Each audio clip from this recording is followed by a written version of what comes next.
Let's see.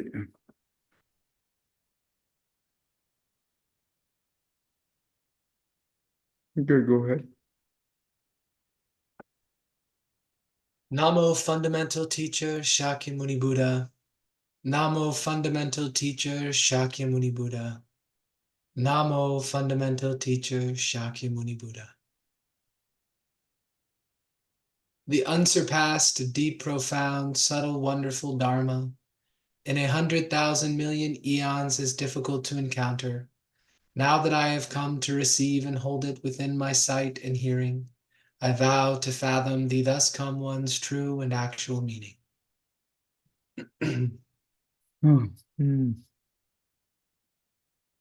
Mm.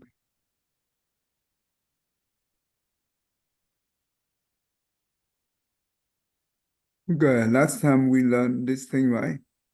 And we finished to the third, right? I think.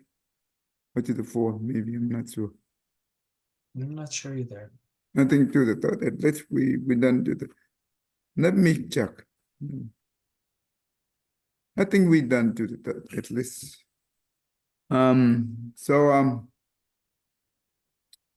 So go back to the example that when we deal with the very negative affinity situation, and it's very tough, right? And let's say that at the beginning it's very tough for us to accept it, to handle it, and at least we try to use the Buddhist model or psychology model to see our anger and manage our anger at least. For that, hopefully we don't create any further negative affinity, right?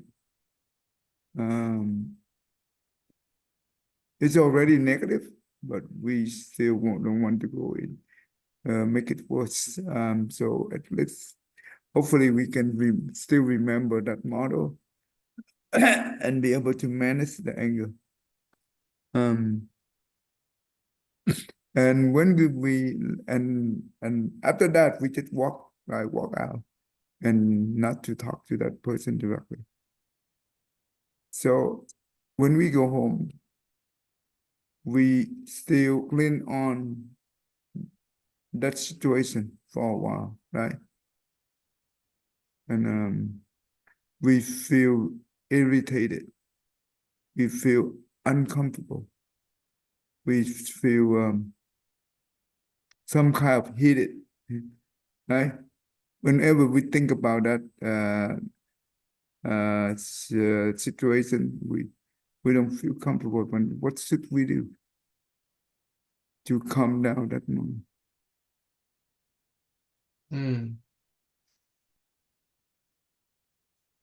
Well, your big options are contemplation or meditation. What kind of contemplation? Well, we can Again, we could begin by organically investigating the causes of our anger with that person to really get down to the root of what it is to try to understand, you know, why are we bothered by that person? And then depending upon why we're bothered by them, there may be a different contemplation to use to help unhook us from that. Let's say that the other person also think that he or she is right, and we also think that I'm the one. The way we think it's also right for us. So which one is right then? Oh, right. I mean, from one perspective, you could say both people are wrong because they're, if one is holding on to being right and because of that sacrificing a relationship, well, you could say that's wrong. So depend on each each each of us perspective, right? the way we perceive things differently. Of course, we will receive things differently. We have where the concept of right is different than other. So if we keep fighting, yesterday I teach the kid about the depression, right? And come to the point that they an example relate to the polarized thinking. All or nothing, perfect or failure, right? There is no middle ground. So let's say they an example say that the co-worker were a saint. Were a saint, that means the saint, right? Saint, S-A-I-N-T. Saint. Mm-hmm. Until she ate my sandwich. Yeah. And I had them, they had 7 grade up. I had them, how do we deal with this? And how do we reframe our mind into positive? And you know what? The boy that I know he have a lot of depression. And he said that, well, she ate my sandwich. And you know how much money that? Let's say that sandwich is very expensive. I expect her to pay back.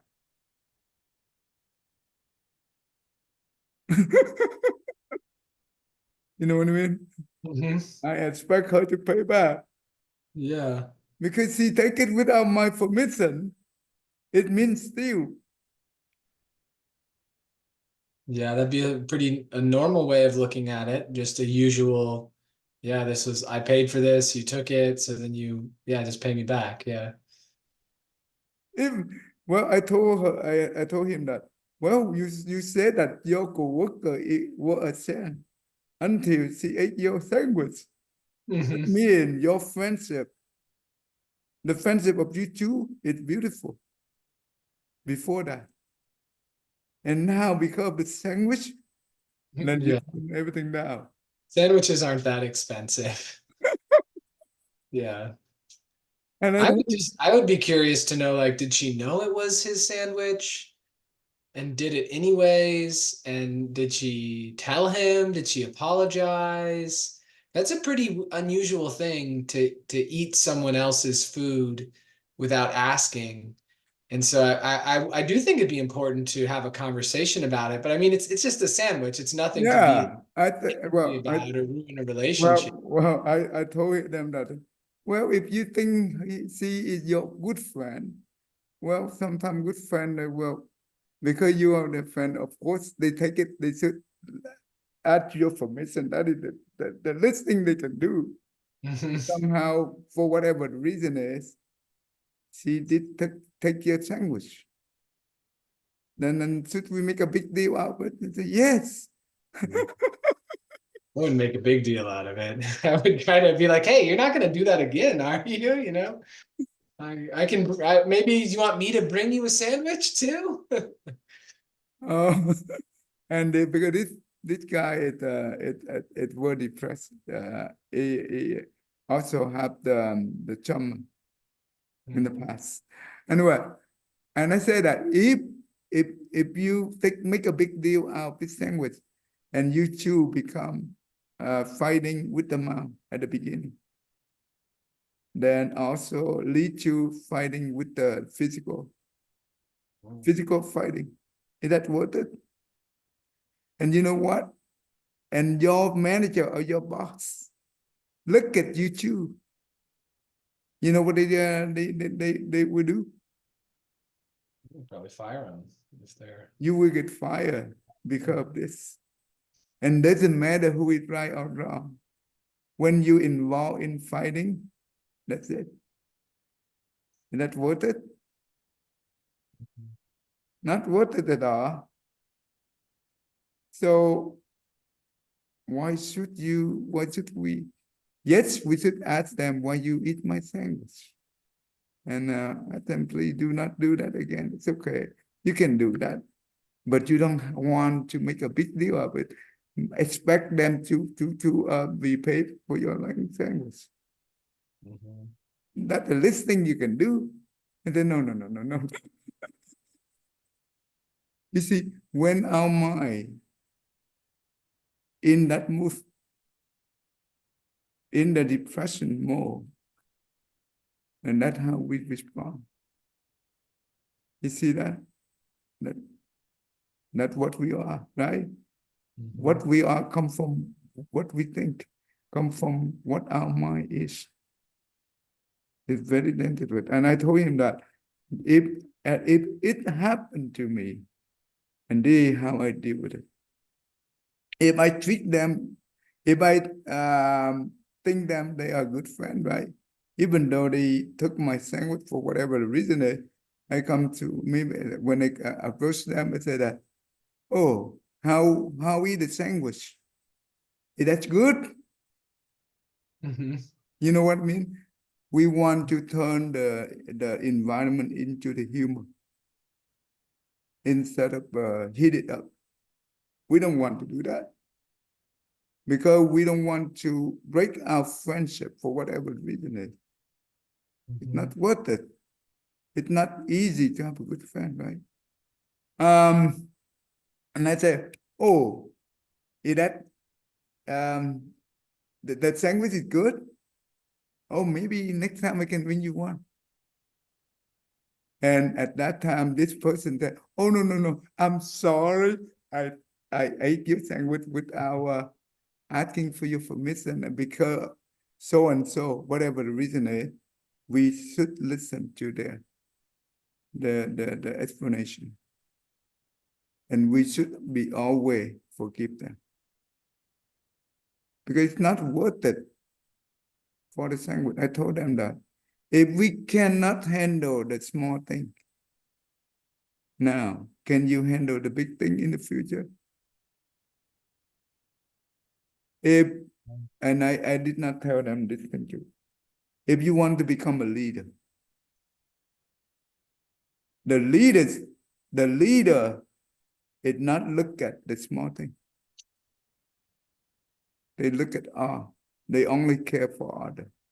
And they willing to sacrifice some of their own to make sure that everyone alive is important, right? This is what we call leader. So learning this thing, and today I asked one of the new kid here, he at 7th grade. I asked him, come and join my online class. I teach you the depression. And I said that, do you know why I teach you the depression? He said that, to be mature. You see how he responds? Beautiful. He haven't learned my class. He have not yet learned what I teach about this thing yet. But he be able to respond in a mature way. That's beautiful.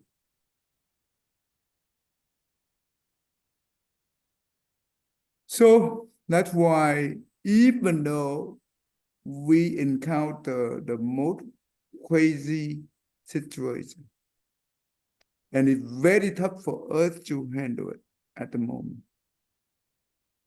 The worst scenario is try to use the model, the Buddhist psychology model, to manage our anger.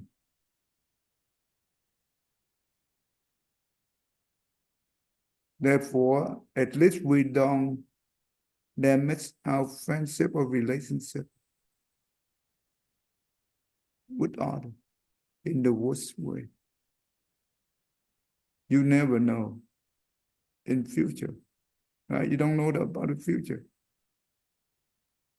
So, and when we get out of that situation with the uncomfortable, with the very tough to deal with it. But when we walk out and we take some time to refresh our mind, right? To maybe we take a break, we walk for a while, And to the point that if we okay with it, then we can contemplate. If contemplate doesn't work, right? What we can do is sit down and do the meditation with the contemplation, using the teaching, or using that cell exchange for other, right? That's what you said. Yeah. Mm-hmm. Exchange cell with other. What no, they call that.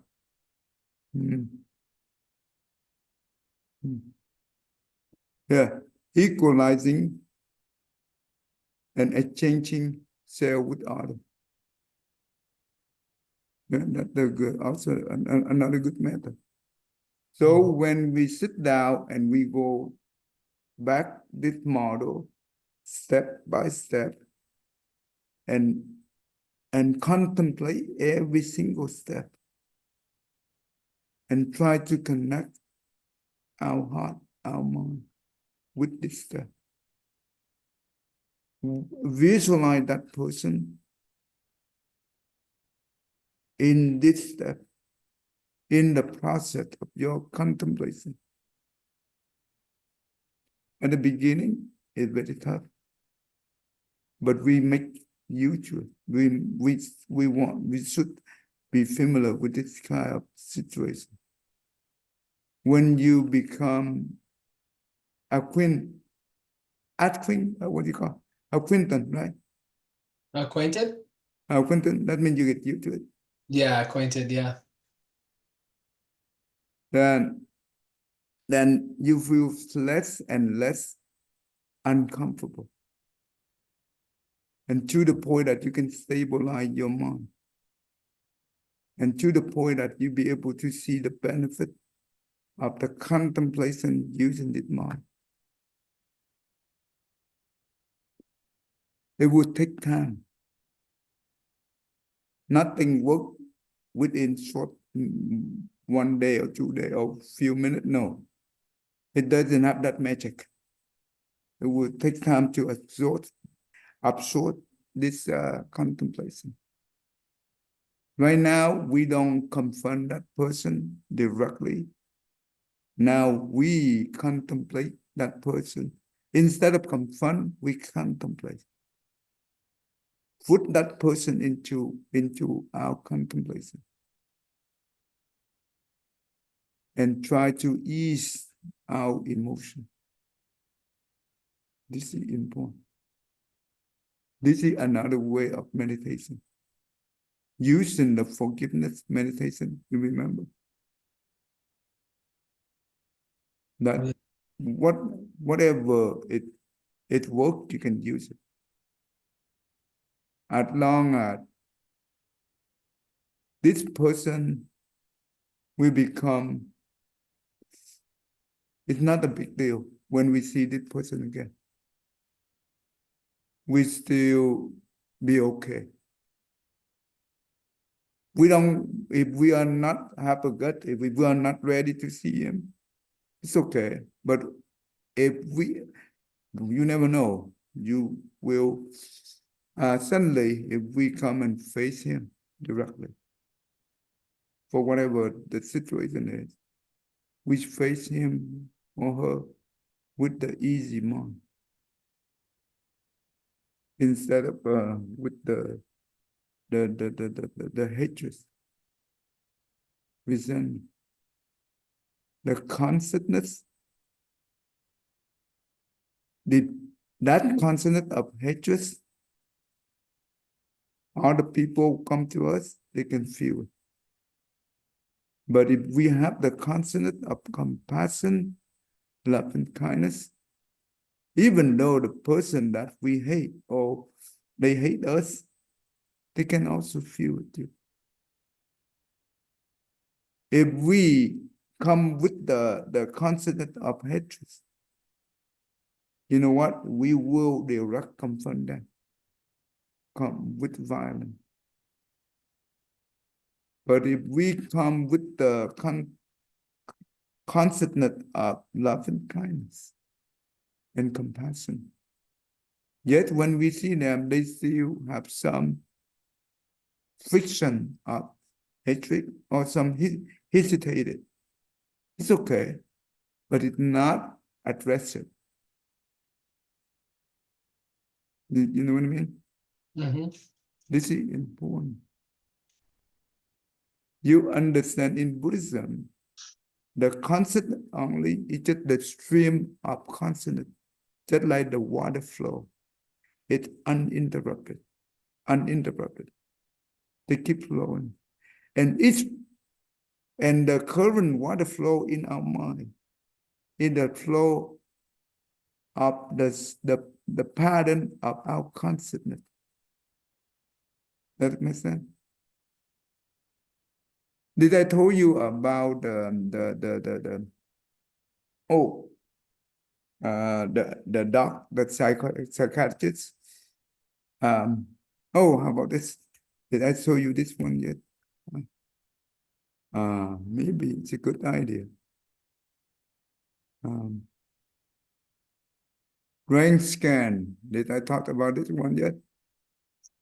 Yes, for depression and other like ADHD, other conditions, the brain scans. Mhm. Did you what about uh, hmm, the MRI brain scan spot the Oh, suicidal thought? no, I haven't watched that. Okay. What to do to see this thing? And it's how important in the mind. That's why Buddhism is the science of the mind. It's not only religion, but it learn about the mind.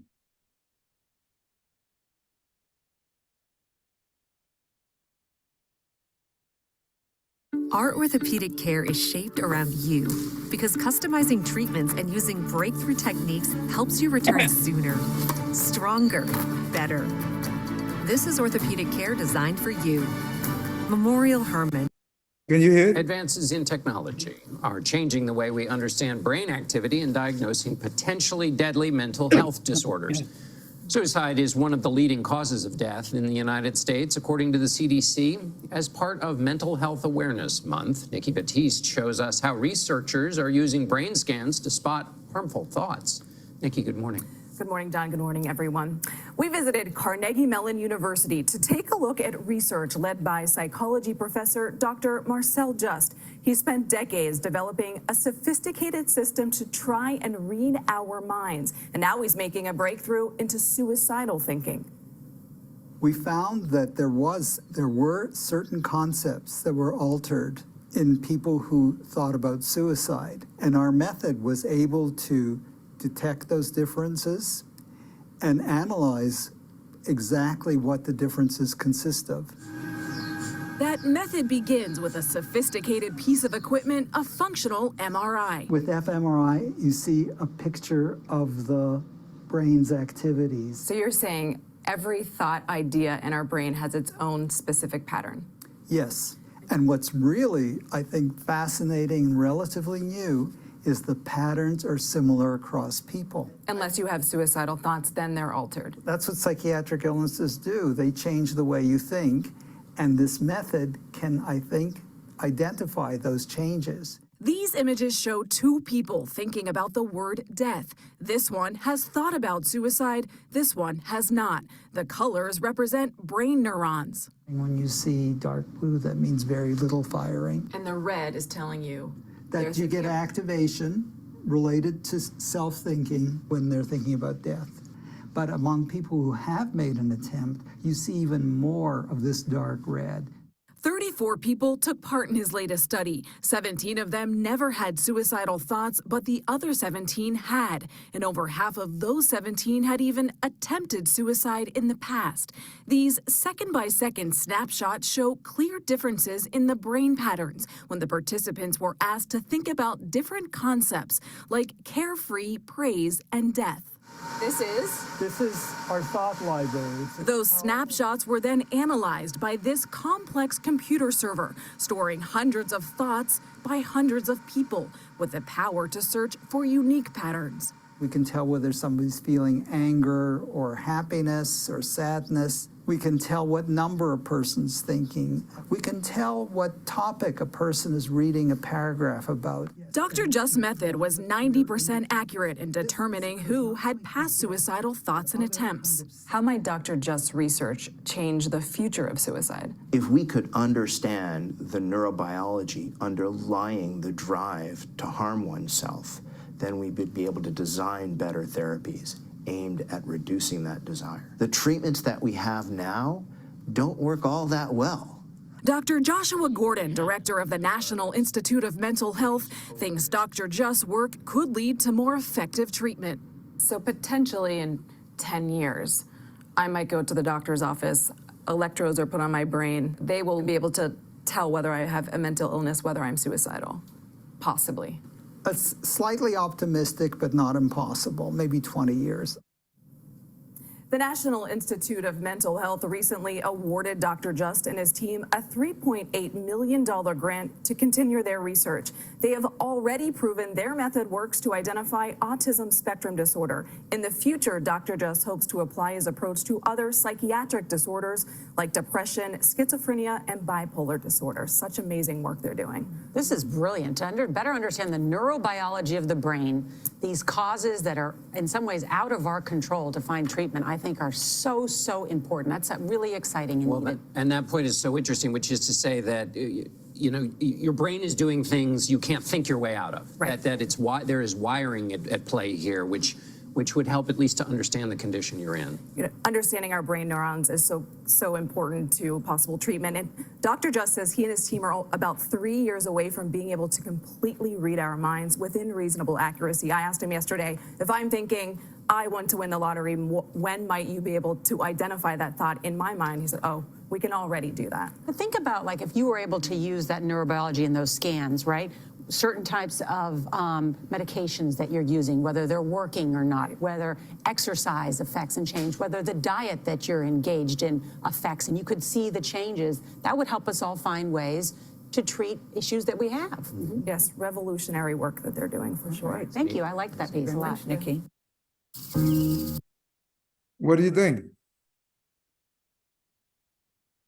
Yeah, it's interesting because the medical approach is frequently taking an kind of external approach where it's not really looking at the cause, it's kind of looking at the effect. Yep. And then it's saying, okay, if we know enough about the effect, then maybe we can design something to produce a different effect, as opposed to like getting into the cause and looking at the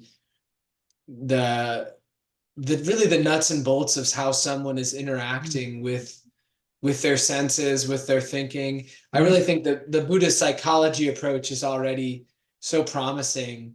But they, you know, maybe there's always things that can be supportive and helpful, like transcranial magnetic stimulation has shown some benefits in depression, and having more research. So it could definitely, you know, be a way to express compassion and to help someone who's having difficulty applying a first person practice where they're putting forth the effort, but it can maybe help them get to a point where they could more successfully apply some of these approaches. And you see the scan image, it's nothing else, it's just like the consciousness in our mind. And that consciousness have their own pattern of image. Depend on our habit, our mental situation. And it means that I also look at the 83,000 brain scan, and basically they build the big database for what? That means in the future, a new patient come in, they just take that scan on that brain, right? And search throughout the database. And they be able to find out exactly similar. This patient have a similar mental problem to those in the database. And you know what? Those things they already associate with the certain treatment. Don't you think? Yeah, I think best case scenario that it ends up being a positive thing. There could be a lot of if it's poorly applied or applied for the wrong reasons. I mean, you could certainly Because cause traditional, problems too. the traditional treatment is they use medication too much, right? Without look at the image of the brain, there's no way for them to have an accurate or sometimes backfire. Even worse, right? So when we look at the brain and we see the image, we know, okay, this one, we can use different, depend on the problem, we can use the right treatment. And also, just like the doctor said that, and we can alter, right, the pattern by helping the patient to have the right thought. And that's why we learn about Buddhism is to when we deal with the situation like this, instead of we carry on our continuing pattern of hatred in our consciousness. Now we already, if we learn Buddhism and we learn the model and we learn the step how to walk through step by step, and we should sit down and meditate it in order to calm our mind out and also get used to it, then we'll be able to generate our own, we'll be able to alter our pattern that we have inside the mind right now by apply this teaching, right? And when we be able to get used to it, we'll be able to accept it and we'll be able to feel release. And so next time when we see that person, we don't have the mind of hatred because those images we changed already. Does that make sense? This is important. And that's why if you ever witness that, if a person who are very mean to the animal, that person who walk to a dog, right? Come to one of the dog. Do you think that? What do you think the dog feels? Oh yeah, I can get it. If they have negative intentions, dogs can sometimes pick that up. Oh, they are very good at those things. They pick it up very quickly, more than human, because those things it come. They are very good. And you know what? The dog very scared, and also they bark so hard to scare that person off. Hopefully, that person not come to me because he's so aggressive. But if the one who love animals so much, especially the pet, and when if that person come to the cat or the dog, even though this dog is not the owner of this dog, but the dog do not have any fear because the consciousness of this person mind doesn't have that aggressive pattern. That's why the consciousness only is the stream of consciousness. In our mind, it's just like the river flow. And if we keep the same image flow over and over again, it become beginning it's hatred, and at the beginning we get anger. It leads to hatred and leads to resentment. And it leads to harm others. Is that worth it? No. So from one negative situation, it leads us to have many different bad patterns. We will create a lot of bad pattern in our consciousness. Now, the antidote, right? To counter this, we use this model. If we cannot be able to handle directly, we can indirectly handle it by contemplate with the meditation. Well, it can take day, it can take week. It's okay if we consistently do it without give up.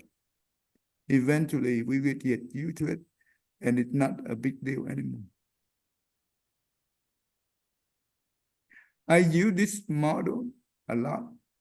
I don't need to sit meditation. I can do it on spot. I can do it even after situation, right? I walk away from that situation and I maybe at that time or different time, recollect about that situation and I contemplate on that. Try to find out why. And I try to calm my mind. And I try to change that negative into positive. So when we have negative, it becomes very heavy. But when we change it, it begins to release. This is important. So the only thing is we try to change our perspective through the contemplation. Luckily, we learn the teaching. We know the method.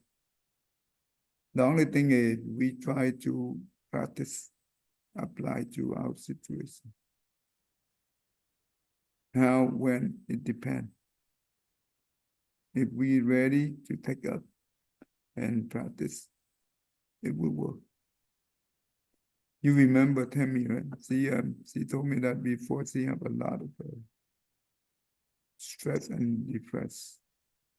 But now, when she learned this thing, she be able to handle it easily. No, not too bad. It's much, much better. Everyone can do it. No money. There ain't no money to pay for it. You don't need to use money to pay for it, and you don't have to go to the psychologist for it. Yeah. That's the best, right? Right. That's the best. Go back to the sandwich, right? That's for fun. Well, I could ask him or her, how is the sandwich? Is it good? They say, yes, but you want one? I can bring you one next time. And maybe she can tell us why she do that.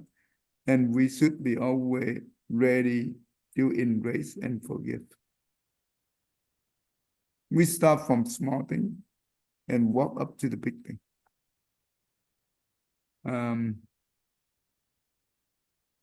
Maybe this thing here, you know what? For some people, very tough to deal with it, to contemplate. But for some, it's not that bad. For some, it becomes natural. Right? Mm-hmm. That's why when we learn the Bodhicitta, and we know how to make a vow, the vow of benefit order, regardless, the negative affinity or positive, we still serve equally. And when we have that kind of vow with the sincere vow, when with the sincere mind to make a vow, that vow becomes the power.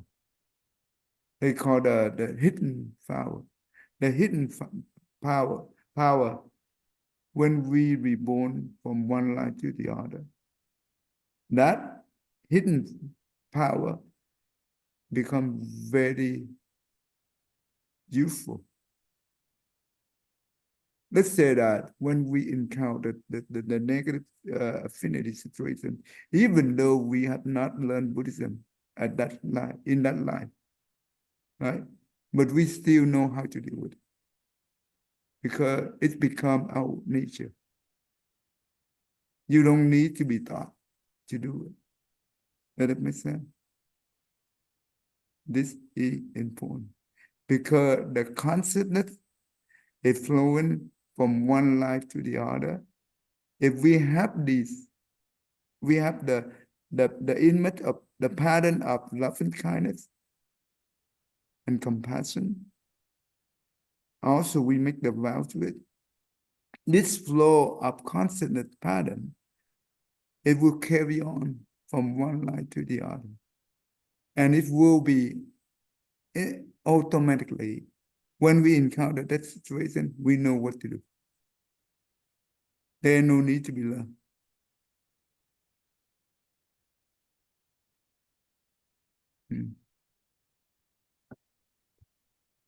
Don't you think it's possible? Oh, yes. So that's why I always encourage we learn this to help us to generate the good consciousness. That mind of consciousness is so important, even though it's not the true mind, right? Because we live with the consciousness, with the duality mind, the mind of duality. That means not the true mind. It's okay, but we have to make sure the duality mind, the mind of duality, is in the good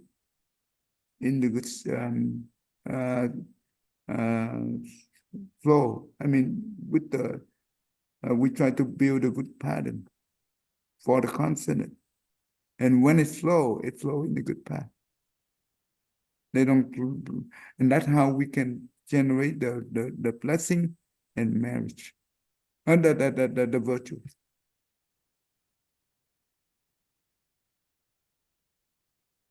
That's important. That is different between Bodhisattva and the south here, Arhat, or the practical Buddha. That is totally different. Okay, let's do the 4-1. Let's see quickly. So the 4-1 is developing affectionate love. That means we bring happiness to others. This is equal to love and kindness. This means that when we face this situation, we face with the love and kindness. That means we train our mind to have the pattern, the constant pattern of love and kindness. And that means at that moment, when we confront that person, we don't have any ill will or ill thought against this person. And we always endure and with the patient. And we willing to accept the loss. We willing to accept the sacrifice that we sacrifice for them. Because the whole idea is not to win, but to lose. When you have that mindset of losing, that means you win all. But if we have a mind of want to be the winner side, then no love and kindness here. Then no virtue here. Only suffer. That makes sense, right? So this is important. It's easy to say, it's tough to do, but it's not impossible. It's doable. Everything I teach in here, I use my own experience.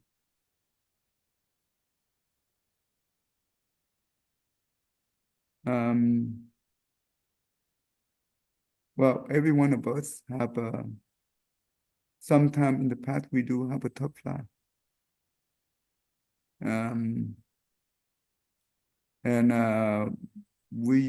Each one of us react differently.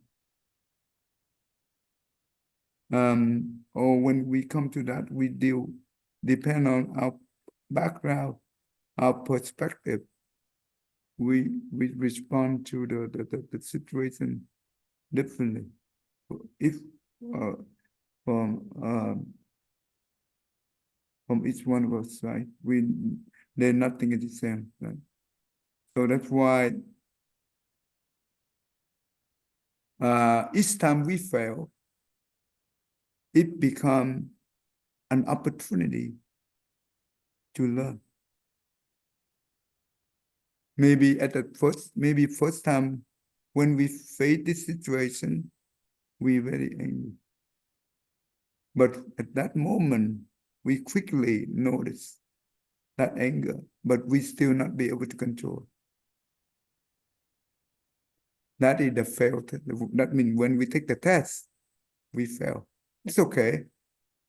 Failure is not a bad thing, but it's an opportunity to grow. So yes, we feel regret for what we have done at that moment. But we will not give up because we want to learn to improve. So failure is a good opportunity for us to look back and look within us, not look outside. Don't look to outside to other people. We turn toward and we look within us to find out why did we behave like this? Is that proper? Can we do something better than that? If we behave like this, we and them, it's the same thing. No better, even worse. Let's say that we are Buddhism, we claim ourselves as a Buddhist. And the other person is not Buddhist.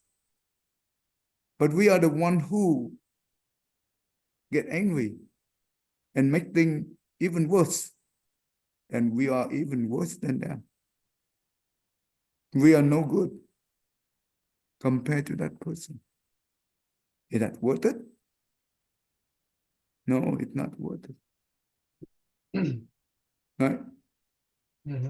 So yes, it's a good time, good opportunity for us to take a moment and look within us and ask ourselves, if next time I face this person, what should I do? Maybe at that time we don't know about the teaching. It's tough for us to deal with it.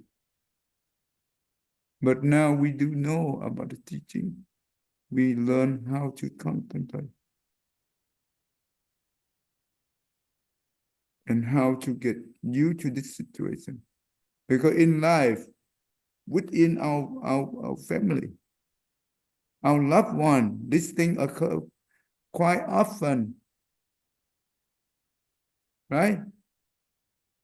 It can. Yeah. Don't say that we never have problem. That is not true. Problem always there. But how we deal with it, that's the important thing. How do we deal with it so we don't make things worse? And we try to make everyone not worse, but a little better and better in the good sense. And next time when we encounter the same problem, we still fail. Yeah, we should also stand up and take that opportunity and try to learn harder. Maybe we did not well prepare for the test. Okay, we go ahead and we learn it, and maybe we try to learn Buddhism and try to learn how do we deal with this situation in Buddhism way, in the Buddhist way. Well, now we understand, okay, how to use this model or this step to deal with it. Then we be able to gain the confidence. And we be able, and also we read about the Mahayana teaching that will give us the aspiration, the mind of aspiration to give us the inspiration for care for other people. When we read the Lao Adom Sutra, the section about the 10 conduct, the 10 transference, that chapter, those chapters is beautiful. It will help us to generate the greater mind of, it gives us the inspiration, how to generate the love and kindness and compassion. Because the Bodhisattva, they sacrifice everything to all living beings. That means nothing, they give up everything. Nothing else that they can give up. They give up everything. So when we look at the Bodhisattva model, and we ask ourselves, in the current situation, we are the one who compared to the Bodhisattva is not just a small particle, dust particle, compared to the universe. Nothing. Why should we proud ourselves? And now, when we come to the one that caused us problems so much, we cannot be able to sacrifice even small material or even some to help the situation not worse. Compared to the Bodhisattva who sacrifice everything from material, external material, also the body, even sacrifice his own life only to benefit others. Why don't we just learn and follow his footsteps? Yet we cannot do that like Bodhisattva. No, we cannot do that. But at least we can follow the principle. Those principles, it's worth it and give us the inspiration to do it. The mind of aspirational mind is important. It encourages us to move on in the good way. With the teaching, we have the aspirational mind, and it helps us to have the engaging mind, the mind of engage. That means practice. Does it make sense? The Bodhicitta, they have two different mindsets. The first one we call the aspirational mind. That's the mind willing to benefit others from the Buddhist teaching. The second one is the engaging mind, or the mind of engage. That means practice based on the teaching. So when we in this situation, we have both mind, right? We want to maintain this both mind. The mind of aspirational from the Buddhist teaching. Using this model here, we engage. That's how we can be able to maintain and develop the bodhicitta. Does it make sense? Yes, Ty. So, 7 o'clock. Okay, let me quickly done this thing. So the developing affectionate love, that means it to develop the love and kindness to the patient. That means love and kindness, that means bring happiness to others. It means that no ill thought, ill will against that person. This is truly love and kindness. And the compassion, right? The compassionate, the great compassion, that means we not only treat this person, we treat all beings as well. But at least for this person here, we saw that the suffering of the future of this person be due to his bad behavior toward us. Whatever it be, whatever. Let's say that we help this one in the past. Now they come and they harm us without have any gratitude. It's okay. But that means the one who have no gratitude to other, that is very heavy karma. and he or she will receive that retribution. And how suffer is that? It's very suffer. We feel the suffering of others in the future, just like we are the one suffering. Due to that suffering of others, we arise the compassion. By keep the connection as positive as possible. Try not to cut off the connection. Doesn't matter what this guy do. It's okay. We can keep the distance. But it doesn't mean that we hate this person.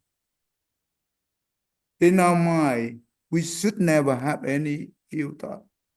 The Bodhisattva never have any enemy. The number one enemy is come from ourselves. The mind of evil. Not from others. If we don't have that mind of evil, then that means we don't allow others to trigger the evil mind from within us. Does it make sense? No one can trigger that. Unless we allow them to do so. If we have hatred, yes, that means we allow them to trigger that evil mind, awaken our evil mind. Then that even worse. So, due to the suffering of others, right, we be able to find a way we try our best to keep the connection less damaged, right? To the last thing we can do is try to keep some positive and don't cause any damage to that connection. Yes, they are the one who caused the damage. It's okay. Nothing we can do about it. But we should not be the one who damaged this connection. Yeah. Then eventually, you never know in the future. If person is bad, right? They will be, sometime in the future, they will be at the bottom of the pit. Then they have no one to turn for help. Then they will come to us. Are we ready to accept them and help them? What do you think? I would hope so. You ready? If we don't practice and we don't contemplate and meditation on this model, don't you think we will be able to do it?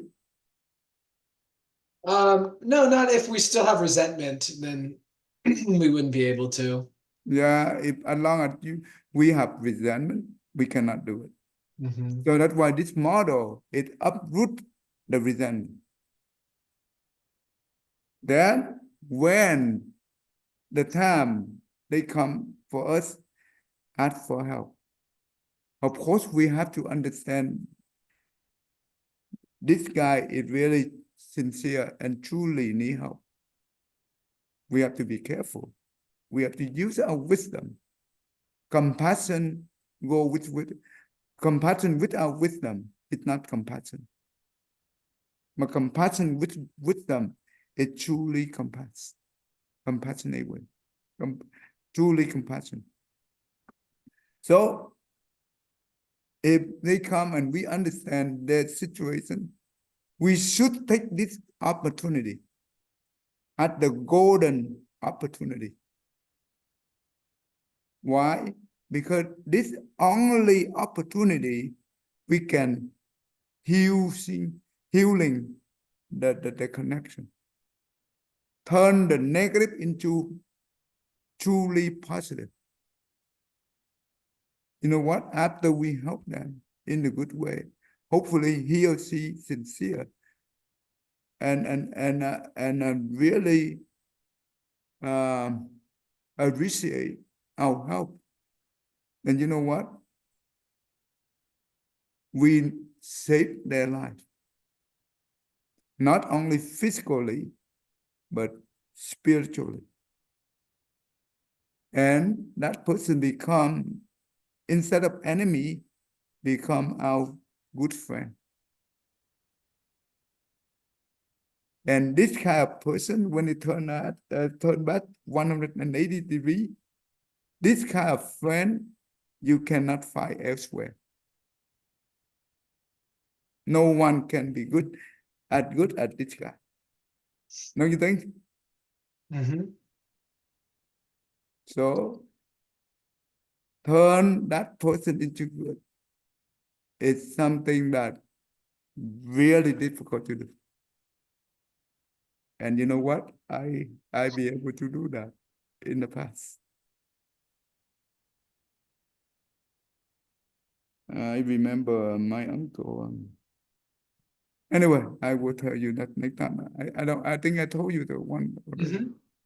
Yeah.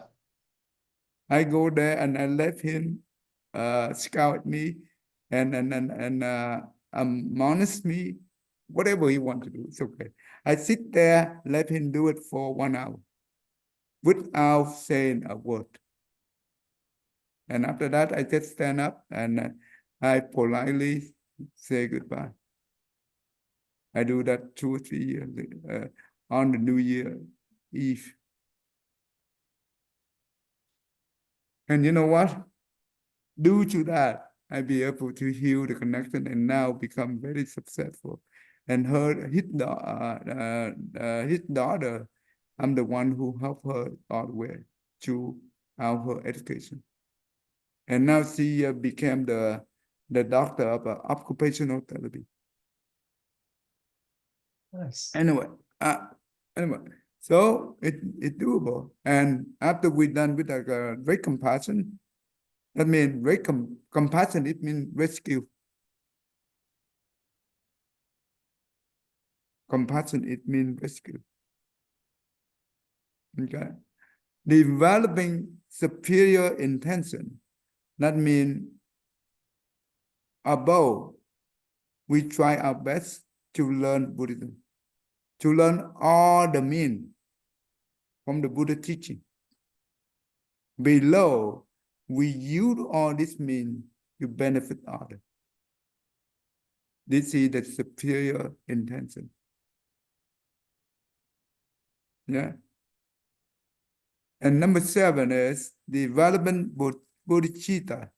That means we should reinforce to make all to fulfill all these 6 steps here. That's how we be able to maintain and developing the bodhicitta. Yeah. Any question so far? I think it's time has passed already. Well, no, Ty, no questions. No question. Okay, now we can stop here. I know it's very tough for everyone.